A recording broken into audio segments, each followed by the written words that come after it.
This arrived yesterday. So I've known Matt de Neef for quite a while. You probably know the name. He's the climbing cyclist. Something like that. I think that's his Twitter handle. Anyway, he works for Cycling Tips and he's just done this book.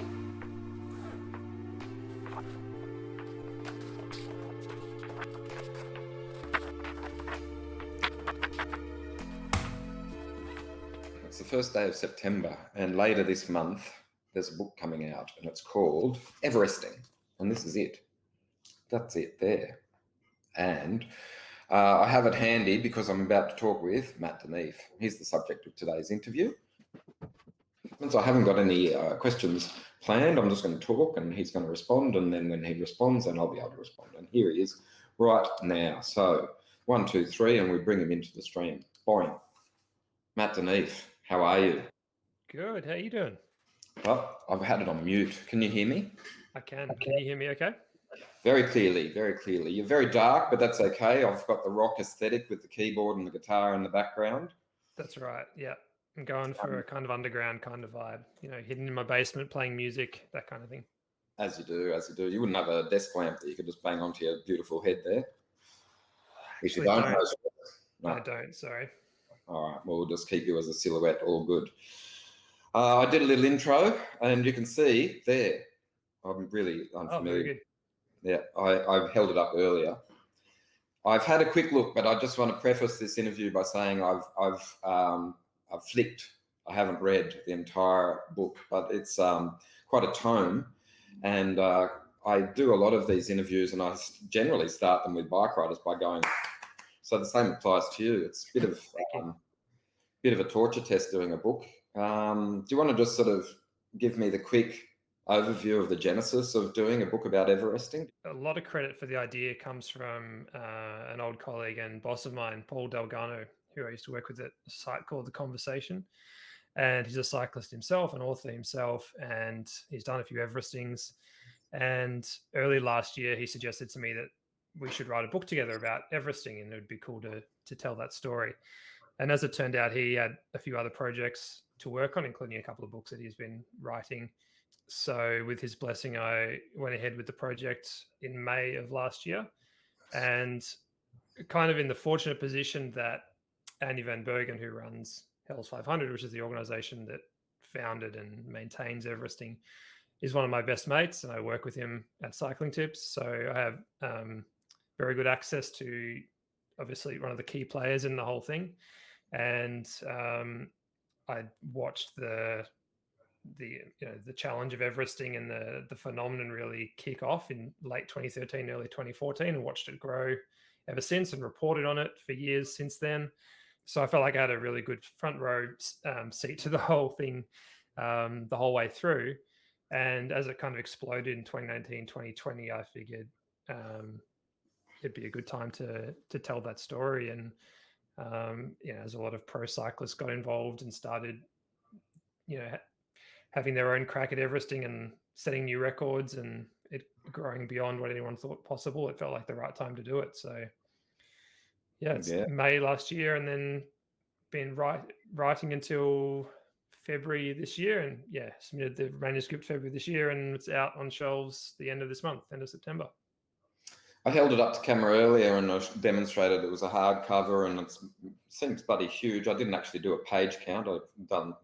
Haven't done that for a while, but it's pretty massive. Would you call it a picture book or a storybook? Or, because it's very heavily illustrated as well. It is, yeah. I think it's around 50,000 words. So there's a bit in there, but it's not, it's less than I was originally going to write, but the publishers, Hardy Grant, were very keen to have a lot of photos in there, which was a great call, I think, because it is, it's obviously quite an evocative challenge from a picture point of view, people riding up impressive mountains or even, nice back roads in their local area. So there's a lot of great photos in there from photographers around the world, some amateur, some pro photographers. I think it really helps to tell the story throughout. So I think it's turned out beautifully. I think they've done a wonderful job of it. And I hope that people enjoy it. Yeah, absolutely. That's why we're speaking. I remember when we first talked about the book, I said I was keen to have a look, but I wasn't really keen to read because I'm not big on reading cycling books. They tend to follow a pretty predictable script. You know, I was young and then I found a bike and then it was red and then I went fast and then I won a race and it progresses. But Everesting is a whole different kettle of fish. It's different on so many levels. You've done an Everesting or two, haven't you? Can you give me a little background on your actual riding history?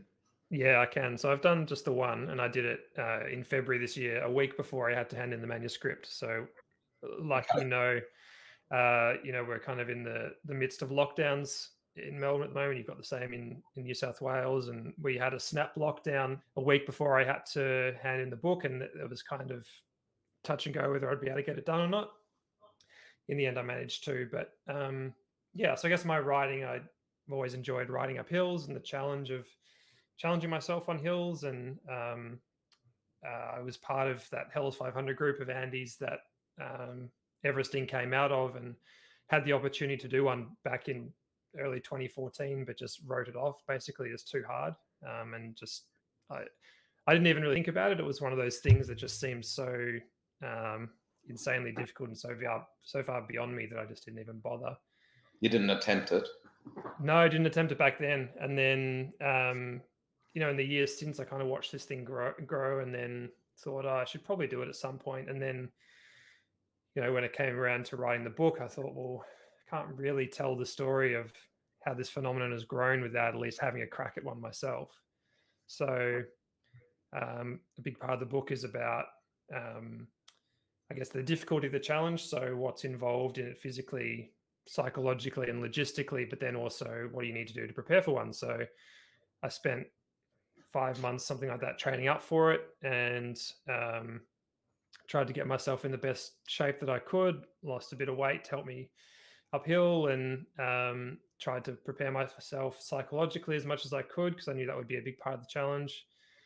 And then, had a crack at it in February this year, and it was incredibly difficult. I wouldn't recommend it if you're looking for a fun day on the bike, but it was incredibly satisfying. And as you know, from your own riding, whenever you set yourself a big challenge and you manage to accomplish it, there's a huge feeling of satisfaction that comes with that. And I think even more so for me with this, as something that I had to write about as well, it was, there was a period there where it was looking like I wasn't going to be able to get the ride done. So to be able to get it done, to then be able to write about the experience was a great relief as well. Yeah, okay. I mean, once you've been writing about people like Lockie Morton who are just flying up hills, you tried to jettison that from your mind while you were riding. What was the time frame and distance covered for you? For me, it was 265 kilometers on the same 500-meter section of tarmac, which is pretty insane. And I think just over 20 hours in total. So I think that was 18 hours on the bike and 20 hours from start to finish, which, I mean, is pretty much bang on where I thought it would take me. And like you said, you just, as an amateur rider, you just have to go into it and completely disregard what anyone else has done. A colleague of mine at Cycling Tips, Rona McLaughlin, now holds the world record for a second time of 6 hours 40 for Everesting, which is just, I actually just can't get my head around that. So having reported on stuff like that, there's a real thing you have to tell yourself, like, they're in another level, another game entirely. It's a different challenge entirely. In fact, for me, just finishing this thing is hard enough. So, you work on your pacing, you work on your endurance, obviously, and you work on just breaking the challenge down to smaller chunks that you can achieve, and tackling it that way. But I started just after 4 o'clock in the morning and finished just after midnight that night. So it was just, it's a very long day. I can imagine. So just talk to me about just the evolution of it. You've examined it, you've considered it, you've spoken with heaps of people involved in that sort of realm. I don't know if we're calling it racing or riding or challenging or what the genre is, but is it sort of when guys like Contador come in and have a crack at it and do what they do, is it robbing this community atmosphere of the concept, or is it enhancing it? What's your feeling? Should it be Mm. elite? What's your feeling about that? Yeah, it's a good question. I know what you mean. There's been a lot of talk about this within the Everesting community, and I think it enhances it personally. That's my view. I think the challenge was never conceived of as a time-based thing, or there was, when the original people were doing it, it was never like who can do this the fastest. It was, can we even do this? And Yeah, right. and and for a lot of people, myself included, um, the challenge still is, can you just finish this thing? But of course, with any challenge like this, you can get people that are faster, and it doesn't take long for it to become a bit of an arms race to see who can do it fastest. I think it's just part of it. I think that for some people, that is the challenge now. That is the most exciting thing about it, and good on them. I think it is. It's very entertaining to see the fast men and women tackling this challenge and seeing how fast they do it and what they need to do to get there in terms of equipment and training and all that kind of stuff. But one of the things we've seen with the Everesting community is that it's really just a vehicle for whatever you want it to be. So it can be a way of challenging yourself physically. It can be a way of trying to impress others. It can be just something to train for. It can be a vehicle for raising money for a cause. We've seen a lot of people do that, use it as a charity initiative or to generate awareness about a particular subject or whatever. So I don't think people like Contador or Emma Pooley or whoever it is coming in and doing it detracts from the overall thing. I think it just adds another layer to it, and it brings much wider attention to the thing as well. It puts it in front of a lot more eyeballs. It makes it more desirable, and more people are talking about it. And I think ultimately, if people are talking about cycling and cycling challenges and something that gets people to push their own limits and explore what they're capable of and have fun and satisfaction along the way, I think that's a pretty cool thing. 100%. As I said, I haven't read all of the book, but we're going to. I will. I promise you, because I'm interested in the.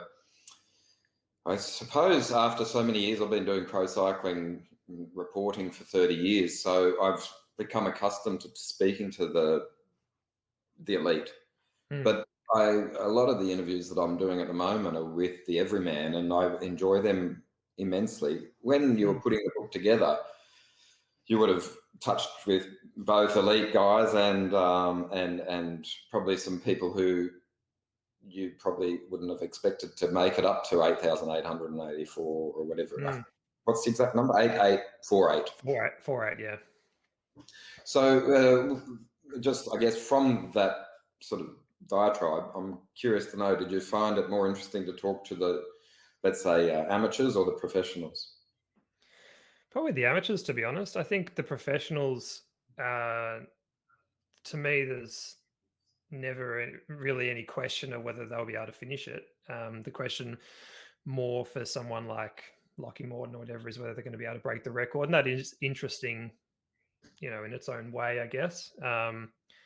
But to me, there's kind of more intrigue and more interest and more of a human story to, here's this massive challenge. Can I do it?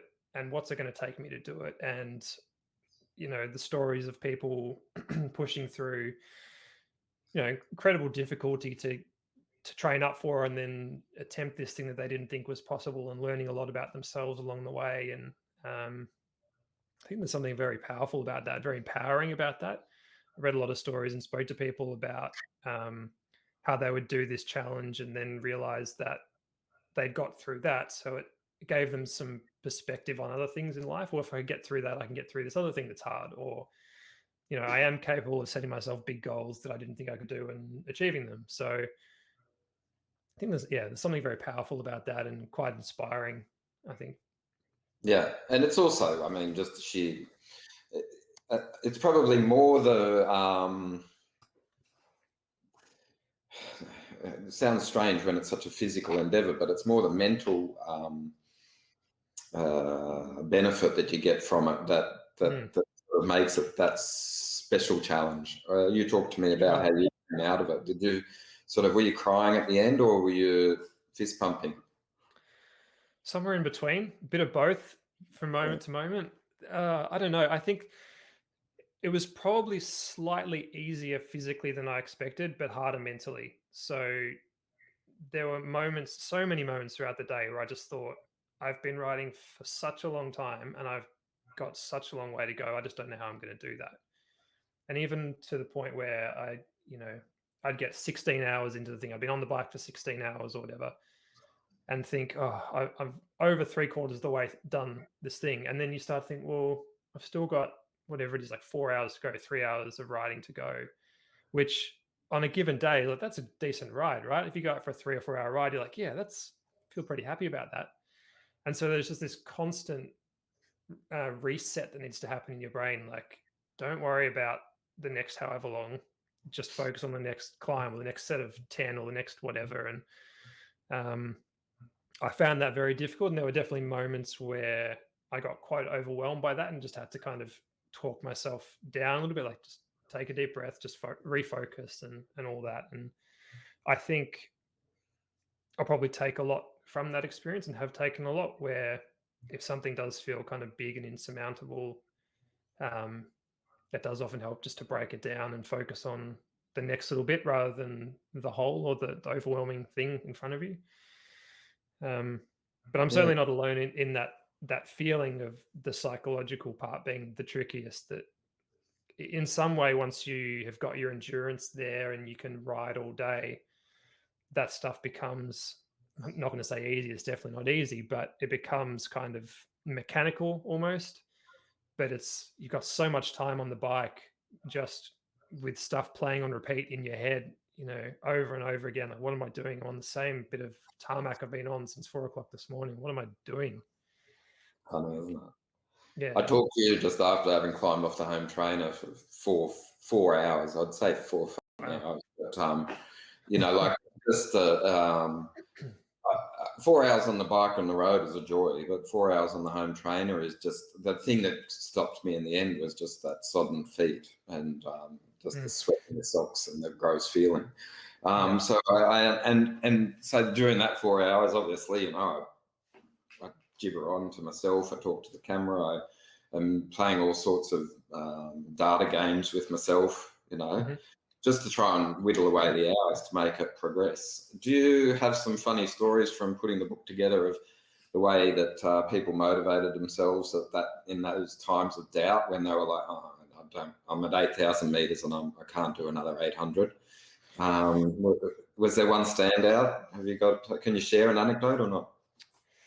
Yeah, I think one of the things that stands out is from a chat with my colleague Andy, who I mentioned, who his story of climbing Mount Buller on that first weekend of the Everesting Challenge makes up the prologue or the first chapter of the book. He was talking about that weekend, and at that point, it was very much an unknown thing. Only a couple of people had done what we now know as Everesting, and psychologically, it was very hard to know what to expect from it. And he talked about being, quite early in this challenge and not really knowing how on earth he was going to get through it. And the middle of the night, I think he started at midnight or something like that in quite remote alpine resort here in Victoria.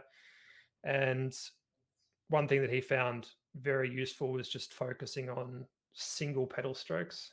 Just focus on every single pedal stroke, just counting them. So he would count hundreds or thousands of pedal strokes, and just the monotony of that. I mean, it sounds awful doing that, but I there's just something that happens. Yeah, yeah. There's something about diverting your attention away from the the challenge of the whole and just focusing on something so small in the grand scheme of things. Just turning those pedals over, and that's what you're doing. You're just turning pedals over. But if you just focus on that small action, there's an interview in the book that I did with Michael Inglis, who's a sports psychologist, and he talks about the idea of association, disassociation being opposite things, but also being both useful to cope with the challenge of everything. So disassociation being like, well, rather than thinking about what I'm doing now, I'm going to think about being on a desert island or think about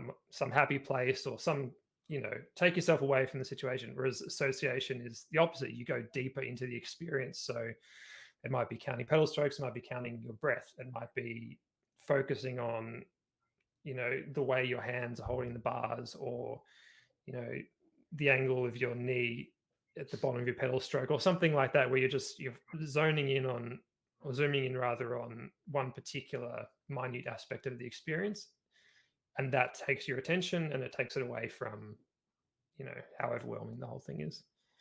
Yeah. I can understand what Andy was talking about with the counting. I just rode 75 kilometres or 72 kilometres in the Belgian Ardennes on full gas. Full gas, yep. And I was fine. It didn't bother me at the time. It was just the sweat that was really getting to me in the end. And then I got to La Redoute, and there was, as you know, there's a couple of 18% sections. And at that point, I just was like, you joking? Like, I'm not ready for this. And so I would look down and not look at the screen, which was giving me the data and telling me how far to go. And I was counting 1, 2, as you do, methodically.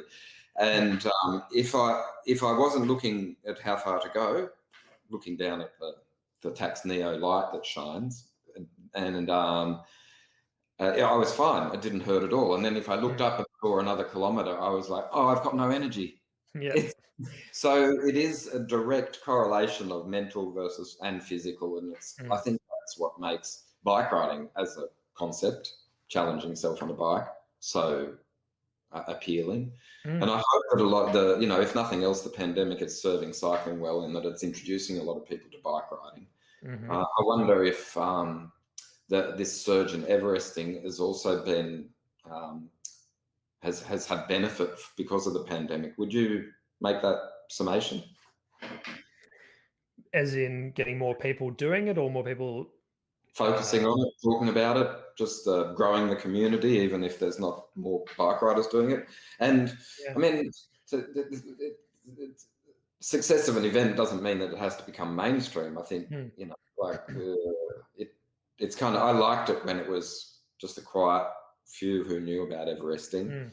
Now there's more. I don't know what I'm trying to say other than make a conversation, but I think there's definitely a growth in Everesting throughout last year, and that was fueled largely by indoor training. So a lot of people found that their events were being cancelled, their big outdoor events that they'd been training for, and so they looked to something they could do indoors that would, tick those same boxes of, big satisfying event they could do. And so people did Everestings. So they'd, like you, set up on their indoor trainer, and they would spend 10, 15, 20 hours on the trainer riding up and down, a virtual version of Alpe d'Huez or Mont Ventoux or whatever it is. And which sounds like utter misery to me. And that's, having done an outdoor Everesting, the idea of doing it indoors, just, I don't know, just something about the fact that you're not moving and there's no wind in your face and there's no real sense of progression. I don't know. I would find that more difficult mentally, I think, but it's worked for a lot of people. I think there's 3,500 people roughly have now done a Everesting on Zwift, or there's a couple other platforms now that I think allowed under the Everesting rules. But yeah, not for me. I don't think. I'd stick outside. I did an interview with a girl called Shaylee who was fascinating. Her mother died of cancer, and she decided, or she was ill with cancer, and she wanted to do the charity ride. It took her an enormous amount of time. It was even over 30 hours. That was my first insight. It was the first time I've actually discussed the depths that someone goes into and the pain that goes through it. But I mean, every discussion's fascinating. Have you got like another 50,000 words of chopped conversations that you could turn into another book, or not? I probably could. Yeah, I think I probably could. There was definitely a lot of stuff I had to cut out to get to a word limit. As you said, it's already a relatively weighty tome as it is, and to get it to that size took a fair bit. And I mean, there's also the fact that it's just a constantly evolving challenge. So, you know full well how long it takes to write a book and how long it takes from the time you hand in the manuscript to when it's actually in your hands. And the challenge has evolved since then. So there's a few things in the book that are a tiny bit out of date now that it'd be cool to go back and update those and kind of revisit some stories that have progressed since then. And Yeah, there's no shortage of great stories. I've thoroughly enjoyed the research phase of this project, and it got to a point where I was like, I'm just going to have to write this now. I've got enough stuff, but there's so many good stories out there that I'd love to tell and learn more about. I think you could write many more thousands of words about this, and and learn a lot about people and learn a lot about what people have learned along the way. I think it's fascinating. Yeah. We were going to have a quick chat. It's almost half an hour, Matt, but I guess what happens in lockdown. I'm sort of, I'm talking to you now because, in the last few months, we would have traditionally hung out together at bike races and gone to press rooms and shared different anecdotes. But it's a pleasure to talk about your book. Thanks very much for taking some time to explain it. Anything else that we need to touch on while we're talking about Everesting, the book by Matt de Neef? I think if anyone's considering giving it a shot, I'd say do it. I think it's very difficult, but you'll learn a lot about yourself. And I think it's a very worthwhile challenge to do, whether you're doing it in 8 hours or 28 hours. I think it's a very cool thing, and it's been a delight to watch the challenge grow and the community behind it grow. And it's a pretty remarkable thing that's grown up around it. And it's been a pleasure to write about it and to share people's stories. So I'm very grateful that people have taken the time to talk to me and trust me with their story. And grateful to you as well, Rob, for your interest and for having me on for a chat. Thanks very much. Yeah, no worries. I'm going to call the interview to a quits, and then I'll sit on the lounge, recover, and have a read of a few pages. So that'll be great. Sounds good.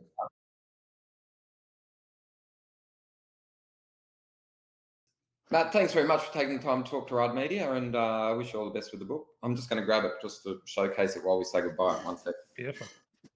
So just once more, Everesting. What's the challenge for cyclists conquer conquer Everest anywhere in the world? Okay, that's an interesting little tagline. And Lockie Morton on the cover, so everyone will love that because everyone loves Lockie.